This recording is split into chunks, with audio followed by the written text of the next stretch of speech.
The Gospel of Luke 22, 1 through 71. Now the festival of unleavened bread, called the Passover, was approaching, and the chief priests and the teachers of the law were looking for some way to get rid of Jesus, for they were afraid of the people. Then Satan entered Judas, called Iscariot, one of the 12, and Judas went to the chief priests and the officers of the temple guard and discussed with them how he might betray Jesus. They were delighted and agreed to give him money. He consented and watched for an opportunity to hand Jesus over to them when no crowd was present. Then came the day of unleavened bread, on which the Passover lamb had to be sacrificed. Jesus sent Peter and John, saying, "Go and make preparations for us to eat the Passover." "Where do you want us to prepare it?" they asked. He replied, "As you enter the city, a man carrying a jar of water will meet you. Follow him to the house that he enters, and say to the owner of the house, 'The teacher asks, where is the guest room, where I might eat the Passover with my disciples?' He will show you a large room upstairs, all furnished. Make preparations there." They left and found things just as Jesus had told them. So they prepared the Passover. When the hour came, Jesus and his apostles reclined at the table, and he said to them, "I have eagerly desired to eat this Passover with you before I suffer.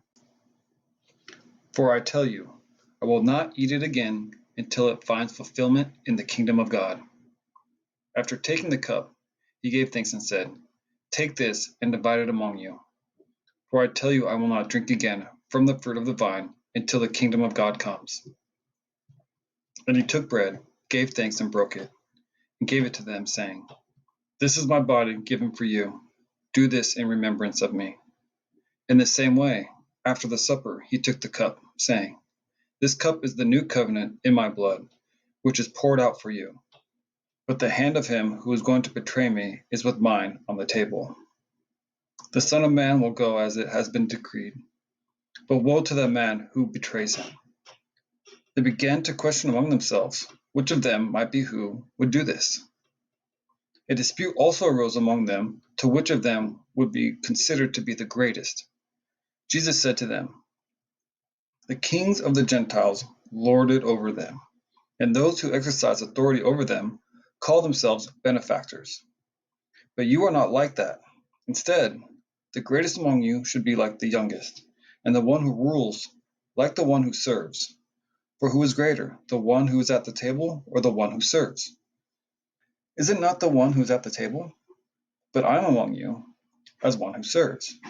You are those who have stood by me in my trials, and I confer on you a kingdom, just as my Father conferred one on me, so that you may eat, drink at my table in my kingdom and sit on thrones, judging the 12 tribes of Israel. Simon, Simon, Satan has asked to sift all of you as wheat, but I have prayed for you, Simon, that your faith may not fail. And when you have turned back, strengthen your brothers." But he replied, "Lord, I'm ready to go with you to prison and to death."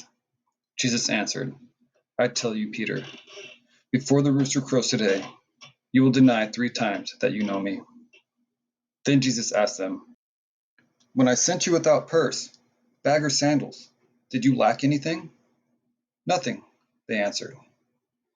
He said to them, "But now, if you have a purse, take it, and also a bag. And if you don't have a sword, sell your cloak and buy one.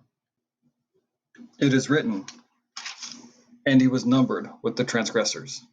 And I tell you that this must be fulfilled in me. Yes, what is written about me is reaching its fulfillment." The disciples said, "See, Lord, here are 2 swords." "That's enough," he replied. Jesus went out, as usual, to Mount Olives, and his disciples followed him. On reaching the place, he said to them, "Pray that you will not fall into temptation." He withdrew a mound of stones thrown beyond them, knelt down and prayed, "Father, if you are willing, take this cup from me. Yet not my will, but yours be done." An angel from heaven appeared to him and strengthened him. And being in anguish, he prayed more earnestly, and his sweat like drops of blood falling to the ground. When he rose from prayer and went back to the disciples, he found them asleep, exhausted from sorrow. "Why are you sleeping?" he asked them. "Get up and pray, so you will not fall into temptation." While he was still speaking, a crowd came up, and the man who was called Judas, one of the 12, was leading them. He approached Jesus to kiss him, but Jesus asked him, "Judas, are you betraying the Son of Man with a kiss?" When Jesus' followers saw what was going to happen, they said, "Lord, should we strike with our swords?" And one of them struck the servant of the high priest, cutting off his right ear. But Jesus answered, "No more of this."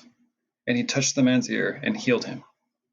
Then Jesus said to the chief priest, the officers of the temple guard, and the elders who had come for him, "Am I leading a rebellion, that you have come with swords and clubs? Every day I was with you in the temple courts, and you did not lay a hand on me. But this is your hour, when darkness reigns." Then seizing him, they led him away and took him into the house of the high priest. Peter followed at a distance.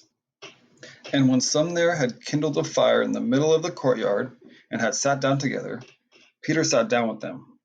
A servant girl saw him and seated there in the firelight. She looked closely at him and said, "This man was with him." But he denied it. "Woman, I don't know him," he said.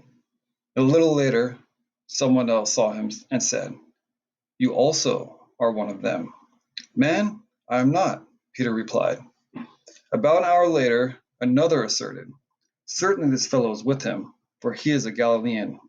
Peter replied, "Man, I don't know what you're talking about." Just as he was speaking, the rooster crowed. The Lord turned and looked straight at Peter. Then Peter remembered the word the Lord had spoken to him.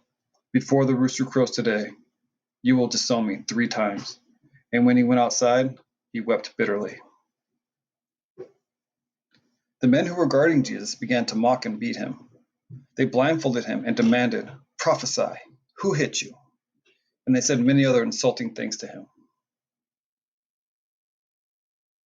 At daybreak, the council of the elders of the people, both the chief priests and the teachers of the law, met together, and Jesus was led before them.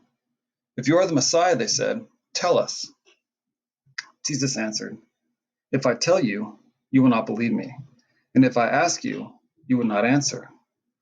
But from now on, the Son of Man will be seated at the right hand of the mighty God." They all asked, "Are you then the Son of God?" He replied, "You say that I am." Then they said, "Why do we need any more testimony? We have heard it from his own lips."